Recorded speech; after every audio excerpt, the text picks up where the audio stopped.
Taking pictures and selling them is not only a great way to make money, but it's also very fun to do. In this video series, I'm going to be talking about stock photography online. And so this is where you upload your photos to stock photography agencies and their websites, and then you would get paid a commission or royalty whenever somebody purchases your pictures from these websites. And stock photography is never going away and will always be in demand. Although I must warn you, it is harder to make money selling photos nowadays than it is before, say a few years ago, because of the competition. However, there are people who are making 6 figures per year with stock photography. And this video series was created to help you rise above your competition. Lastly, I just want to say that stock photography is a great learning experience, and you're going to become a much greater photographer because of it. It's also satisfying when you see companies using your work and knowing that your work has value. And like I said earlier, it's fun. Now here are some quick photo tips for you. Only high quality photos are going to be accepted into stock photo sites. So if you want to have high quality photos, you need a high quality gear. So I highly recommend that you use a DSLR camera, and a plain 50mm lens is just fine. Now you're going to want to try to take pictures that are difficult for regular people to take with their smartphones. And if you are going to be using DSLR cameras, try modifying your shutter speed and try to play around with it. For example, you could try taking long exposure photos. Long exposure photos tend to sell more.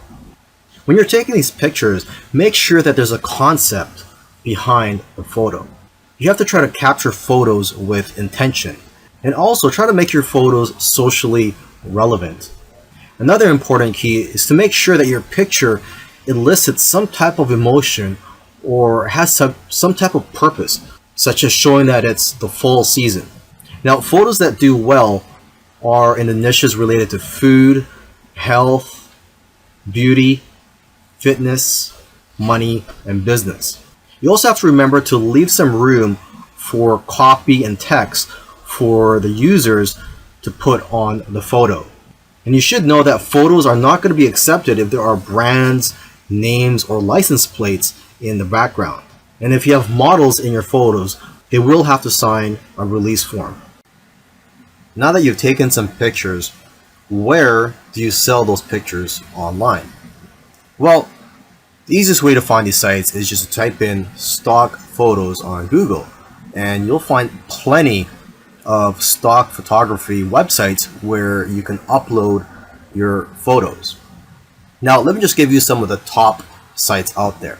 Okay, there is Pond5, which pays 50% of the sale, Alami, which pays 40% royalty per photo, and there is one photographer that I know of who makes $100,000 per year from just this one website. Okay, and there is IEM, which pays 50%. A lot of photographers are having success with this site. And there is Getty, which pays 20 to 30%, but they do sell photos for a much higher price, between $300 to $500.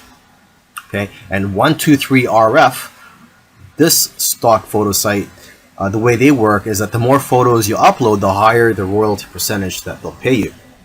And there's iStock, which pays 15 to 45% depending on the photo, but they'll pay you a higher rate if your photos are exclusive to their site. And there's Dreamstime, which has a very thorough approval process, but if you do get approved, they'll pay you 25 to 50% royalty and up to 60% if your photos are exclusive with their site. Plus, they'll even pay you an extra 20 cents per photo. And then one of the biggest stock photography websites out there is Shutterstock. They'll give you the most exposure because of their reach, huge customer base, and ability to advertise your photos. And there's Adobe, which will give you almost as much sales but higher sales amounts. And Adobe stock is integrated into the Adobe software. There's iStock Getty Images, which can also get you a lot of sales. Now, what I usually do advise to photographers is to stay away from some of the larger stock agencies such as Shutterstock iStock, etc. because they're publicly held companies, and they're more interested in making their shareholders happy and not the individual contributors. They just don't have the incentive to help contributors grow and make more money. However, if you are a beginner, you may want to try out these larger stock agencies just to test out the waters and to gain experience at first. And then you could try out the smaller agencies such as Dreamstime, Stockfresh, etc. The advantage of working with these smaller agencies is that there's less competition for you as a contributor. But then again, everybody is different, so you have to figure out what works for you. And interestingly, I know of somebody who makes more money uploading to free stock photo sites like Pixabay than other stock photo sites, because people have the option to donate to you when they download your photos for free. In the previous video where I spoke about where to sell your photos online, I forgot to mention that you could also sell your photos directly from your phone, and there are a few apps available for that, but the most popular photo app right now is one called Foap. And with Foap, you download it, and I believe it's available both for the Android and the iPhone, and you get 50% of the sale. But you can make more money by joining what they call missions on Foap, and these missions are sort of like projects for brands and other companies. And each mission, if you are to win these missions, they pay a prize for the winning people, and it usually starts at around $50, and usually it can be a lot higher. Okay, now if you want to have success with this app, you want to analyze the photos which have already been sold. So take a look at the sold tab in the explore section of the app. I also recommend that you analyze the profiles of people who have won missions or sold a lot of photos, as they usually have a lot of good photos which can give you ideas. And lastly, you could create profile on Foap and follow people. So you can follow other photographers and they could follow you, and you guys can share tips with each other and be more successful in the long run. Earlier, I mentioned that you should try to avoid large stock photography websites such as Shutterstock. However, if you're new and you want to gain some experience, or for whatever reason, if you feel that large stock photography websites are for you, here are some keys to success. Obviously, these big sites have thousands of photos, and photos that have less saturation will sell the best. For example, pictures of cats, unless there's something unique about the picture, won't do as well as pictures of animals in the wild. Another example is pictures of iconic buildings such as the White House. These types of pictures won't do as well because there's already a lot of pictures of the White House out there. Now, however, if there's something unique such as an event or a protest happening around there, and you capture that on photo, then that picture will do a lot better. It's also important to use the right keywords. For example, if you're posting photos of flowers, you'll be more successful if you know the exact scientific name and the species of those flowers, and also the English name, where they're from, and other details. And from what I've seen, the best-selling images are the ones with themes such as Christmas, Halloween, Easter, etc. And new images usually sell better than old images, simply because old images tend to get buried in the search results.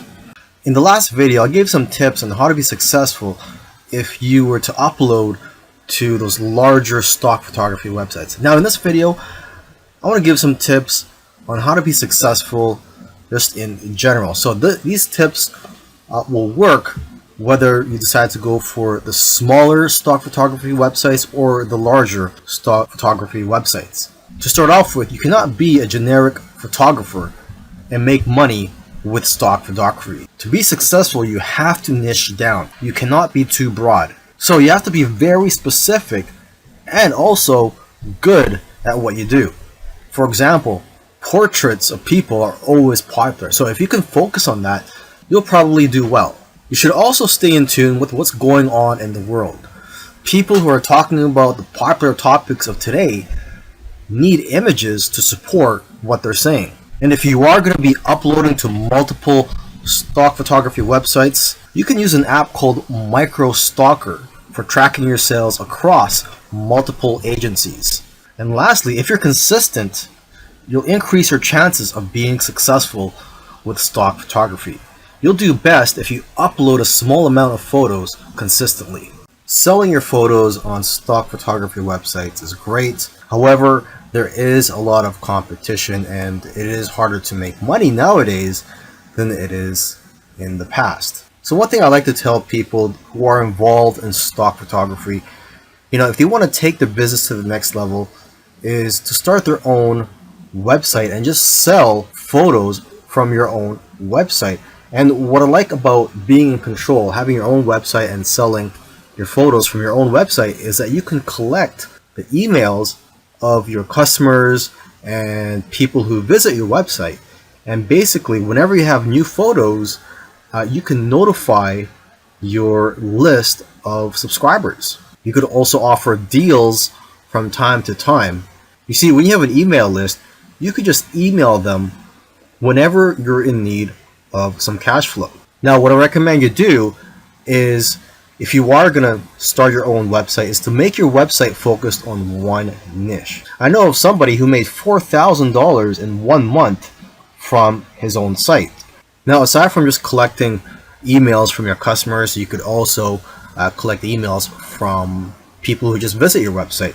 And to entice them to opt in, you can run a contest where if they enter their information, such as their email and their name, they'll be entered to win a photo or a print. Another great thing about building a list of subscribers is that you can build a relationship with your audience and that you're going to get repeat sales in the future. You see, when people buy your photos from stock photography websites, you don't collect their information. So it's not like you could tap their shoulder in the future and say, hey, would you like any of my other photos or my newest photos? This way, with your own website, you could just notify them, like I said earlier, whenever you have new photos or if you have a discount that you're offering. You should also sell prints of your photos from your own website to increase your revenues. Now, if you're scared to start your own website, there are several tools out there that make it very easy for you. And one tool that I highly recommend is called Shopify. One good feature of Shopify is that they will contact somebody who abandoned their shopping cart and they'll get reminded to purchase from you. And there's all types of themes available for you to use from Shopify. Now, once you have your site up and running, you could use Facebook ads to drive traffic to your site.